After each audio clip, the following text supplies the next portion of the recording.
আসসালামু আলাইকুম ওরহমতুল্লাহ। 10 মিনিট মাদ্রাসায় আপনাকে স্বাগতম। আজ আমরা নামাজ না পড়লে কি কি শাস্তি হয় সে সম্পর্কে জানব। বেনামাজির শাস্তি: নামাজ ত্যাগ করলে, রীতিমতো আদায় না করলে তার উপরে 15টি আযাব নাজিল হবে। দুনিয়াতে 6টি, মৃত্যুর সময় 3টি, কবরের মধ্যে 3টি, হাসরের মাঠে 3টি। দুনিয়াতে 6টি আযাব হল: নম্বর 1, বেনামাজির হায়াত কমে যাবে। নম্বর 2, বেনামাজির জীবনে বরকত হবে না। নম্বর 3, বেনামাজির চেহারার সৌন্দর্য থাকবে না। নম্বর 4, বেনামাজির কোনো দোয়া কবুল হবে না। নম্বর 5, বেনামাজির সব নেকি বরবাদ হবে। নম্বর 6, বেনামাজির নিকট হতে সব রহমতের ফেরেশতা ভেগে যাবে এবং এক সময় ইসলাম হতে খারিজ হয়ে যাবে। মৃত্যুর সময় 3টি আযাব হল: নম্বর 1, বেনামাজি মরবার সময় অপমানিত, লাঞ্ছিত ও অতি কষ্ট দিয়ে তার জান বাহির করা হবে। নম্বর 2, বেনামাজি ক্ষুধার্ত অবস্থায় মরবে। নম্বর 3, বেনামাজির মৃত্যুর সময় এত পিপাসা হবে যে মনে চাবে 7 দরিয়ার পানিও যদি মুখে ঢেলে দেয় তবুও বুঝি পিপাসা মিটবে না। কবরের মধ্যে 3টি আযাব হল: নম্বর 1, বেনামাজির কবর চেপে এসে তাকে পিষতে থাকবে, এতে তার এক পাঁজরের হাড় অপর পাঁজরের হাড়ের সহিত মিশে যাবে।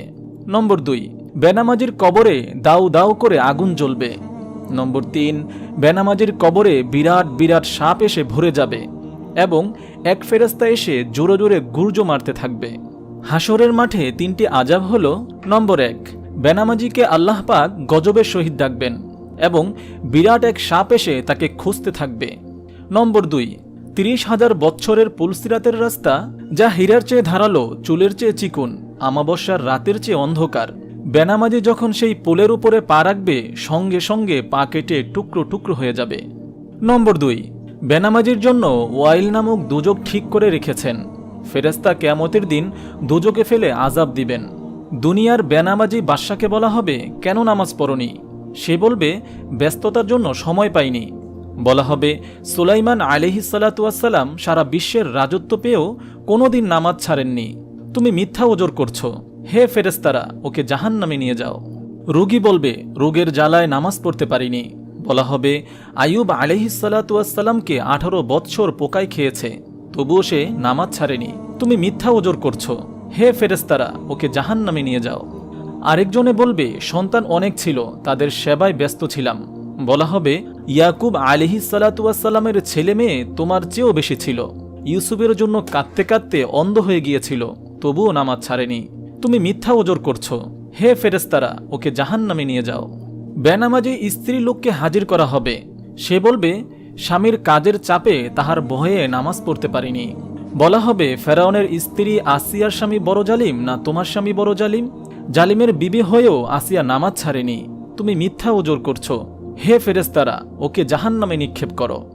আমাদের নবী হযরত মুহাম্মদ সাল্লাল্লাহু আলাইহি ওয়াসাল্লাম বলেন, বেনামাজির 2 হাত জিনজির দ্বারা বাঁধা হবে, অতঃপর ফেরেশতাগণ তার মুখমণ্ডলে ও পৃষ্ঠে আঘাত মারতে থাকবে।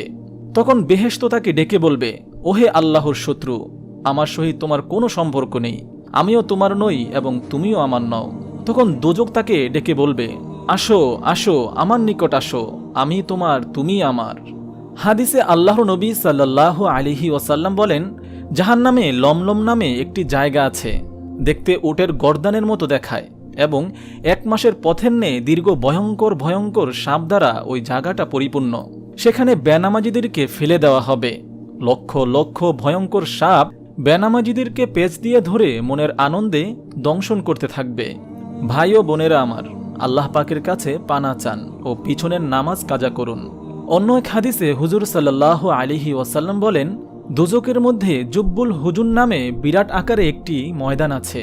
উহা শুধু বিচ্ছু দ্বারা পরিপূর্ণ।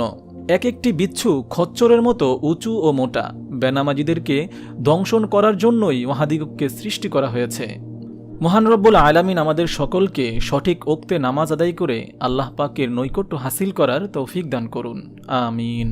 আপনি যদি এরকম ভিডিও আরও পেতে চান তাহলে এই চ্যানেলটি সাবস্ক্রাইব করে পাশে রাখা বেল আইকনটি অন করে দিন।